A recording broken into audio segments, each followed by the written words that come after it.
Good morning children. आज हम पढ़ेंगे कण कण का अधिकारी। इसके कवि है डॉक्टर रामधारी सिंह दिनकर। इस पाठ का उन्मुखीकरण। सूत कातते थे गांधी जी, कपड़ा बुनते थे, चुनते थे अनाज के कंकर, चक्की पीसते थे। ऐसा था उनका आश्रम, गांधी जी के लिए पूजा के समान था श्रम। इस पाठ का उद्देश्य सामाजिक काव्य सृजन की प्रेरणा के साथ साथ छात्रों में समाज कल्याण व उदारता की भावना का विकास करना और उन्हें श्रम का महत्व बताकर उसके पथ पर आगे बढ़ने की प्रेरणा देना इस पाठ का उद्देश्य है। विधा विशेष। इस पाठ की विधा कविता है। विधा कविता कम शब्दों में अधिक से अधिक भाव प्रकट करने हैं और इसमें क्षमता इसमें निहित होती है। इस पाठ के कवि परिचय। डॉक्टर रामधारी सिंह दिनकर हिंदी के प्रसिद्ध कवियों में से एक है। इनका जन्म 1908 में बिहार में मुंगेर में हुआ था। निधन सन 1974 में हुआ। इन्हें हिंदी का राष्ट्र कवि भी कहा जाता है। उर्वशी कृति के लिए इन्हें ज्ञानपीठ पुरस्कार से सम्मानित किया गया। रेणुका, कुरुक्षेत्र, रश्मिरथी, परशुराम की प्रतीक्षा, रसवंती आदि इनकी प्रमुख रचनाएं हैं। प्रस्तुत कविता उनकी प्रसिद्ध रचना कुरुक्षेत्र से ली गई है। इस पाठ का विषय प्रवेश। मेहनत ही सफलता की कुंजी है। मेहनत करने वाला व्यक्ति कभी नहीं हारता, वह हमेशा सफल होता है, क्योंकि काल्पनिक जगत को साकार रूप देने वाला वही है।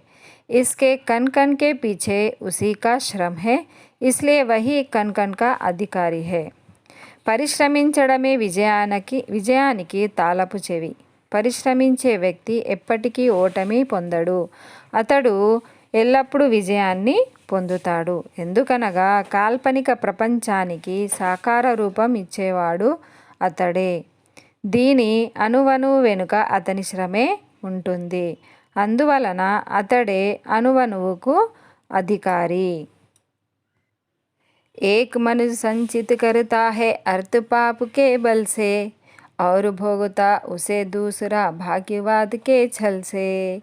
एक मनुष्य संचित करता है अर्थ पाप के बल से, और भोगता उसे दूसरा भाग्यवाद के छल से। नर समाज का भाग्य एक है, वह श्रम वह भुजबल है, जिसके सम्मुख झुकी हुई है पृथ्वी विनीत नभुतल है। जिसके श्रम जल दिया उसे पीछे मत रह जाने दो, विजीत प्रकृति से पहले उसको सुख पाने दो। एक मनुष्य संचित करता है अर्थ पाप के बल से, और भोगता उसे दूसरा भाग्यवाद के चल से। जो कुछ व्यस्त प्रकृति में है वह मनुष्य मात्र का धन है, धर्मराज उसके कण कण का अधिकारी जन जन है। जो कुछ न्यस्त प्रकृति में है वह मनुष्य मात्र का धन है, धर्मराज उसके कण कण का अधिकारी जन जन है। एक मनुष्य संचित करता है अर्थ पाप के बल से, और भोगता उसे दूसरा भाग्यवाद के छल से। इस कविता के भावार्थ। मनुज का अर्थ है मानवुडु। संचित करना का अर्थ है పోగు చేయుట లేదా సేకరించుట। अर्थ का मतलब है संपदा। भोगना अनुभविंచుట। भाग्यवाद का अर्थ है किस्मत को मानने का सिद्धांत, फैटलिज्म। छल మోసము, పాపము। नर మనిషి, समाजम भाग्य अदृष्टम। भुजबल स्वशक्ति, सम्मुख ముందు, झुकना వినయంతో వంగి ఉండుట, పృథ్వీ భూమి, వినీత్ వినయంగా, నభ్ ఆకాశం, తల్ పాతాళం, శ్రమ్ జల్ చెమట, పీఛే వెనుక, మత్ వద్దు, విజిత్ విజయం, ప్రకృతి ప్రకృతి యా సృష్టి, సుఖ్ సుఖము,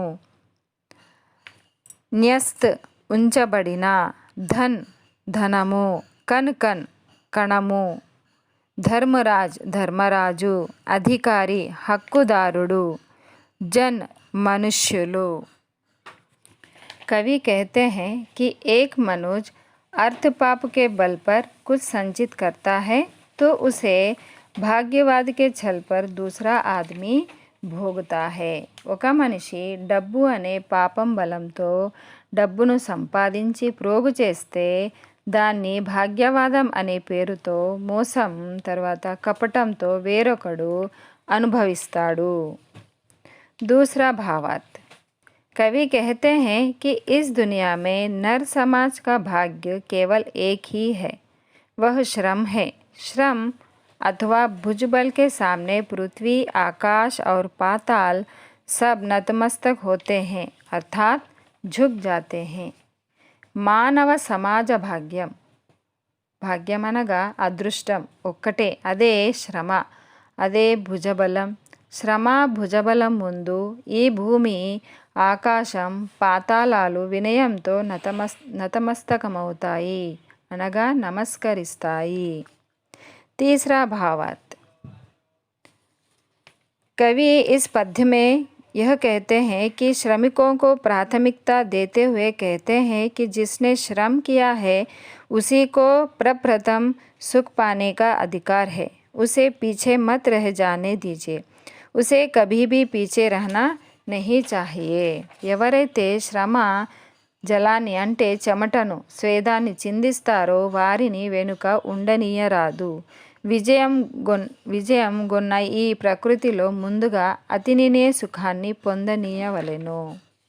चौथा भावार्थ, कवि इस पद्य में धर्मराज को संबोधित करते हुए कहते हैं कि हे धर्मराज, इस चराचर जगत में प्रकृति में, चराचर का अर्थ है प्रकृति में जो कुछ रखा हुआ है वह केवल मनुष्य मात्र का धन है, उसके कण कण का अधिकार धर्मराज है, जो श्रम करते हैं उसी को भोगने का अधिकार है। ఈ ప్రకృతిలో ఏదైతే లభ్యమగుచున్నదో అది మనుజుని యొక్క ధనం మాత్రమే। ధర్మరాజా, దాని అణువణువుకు అధికారులు జనులే, ఎవరైతే శ్రమిస్తారో వారికే అనుభవించే హక్కు ఉన్నది। कवि ने इस कविता में श्रम को अधिक महत्व दिया है। ఈ పాఠంలో కవి శ్రమకు ఎక్కువ ప్రాధాన్యతను ఇచ్చారు। శ్రమ మరియు స్వశక్తి మానవ సమాజానికి ఒక ఆధారము లాంటిది, అదే తన అదృష్టాన్ని వరిస్తుంది। మన జీవితంలో మానవుడు సమాజంలో శ్రమకు ఎక్కువగా ప్రాధాన్యతను ఇస్తారు। జీవితంలో విజయాలని పొందడానికి మన దగ్గర ఉండాల్సింది శ్రమ। శ్రమ తప్ప శ్రమ లేకుండా మనము విజయాన్ని సాధించలేము। శ్రమ అనేది మన విజయాన్ని అసాధ్యమైన కార్యాన్ని కూడా సాధ్యంగా చేస్తుంది।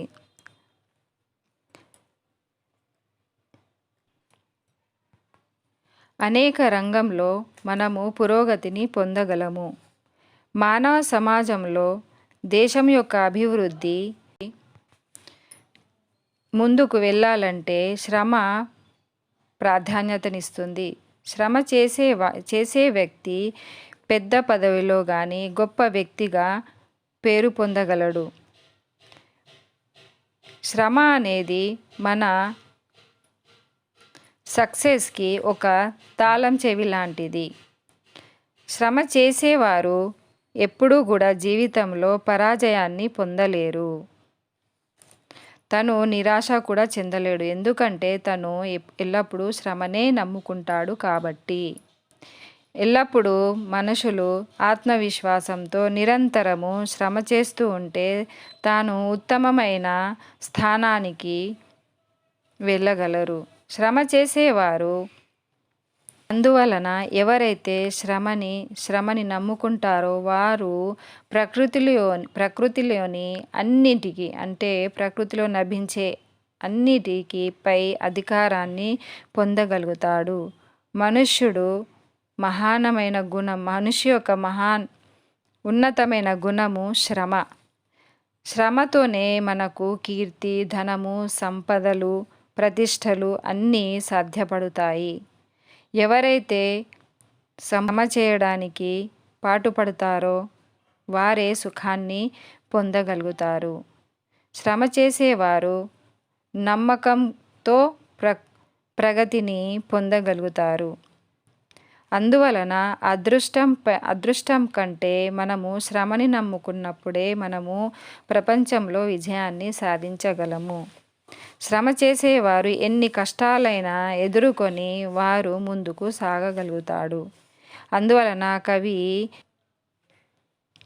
ఎవరైతే శ్రమకు ప్రాధాన్యతను ఇస్తారో వారే ప్రపంచంలో విజయాన్ని సాధిస్తారు. శ్రమనే వారి యొక్క విజయానికి తాళం చెవి.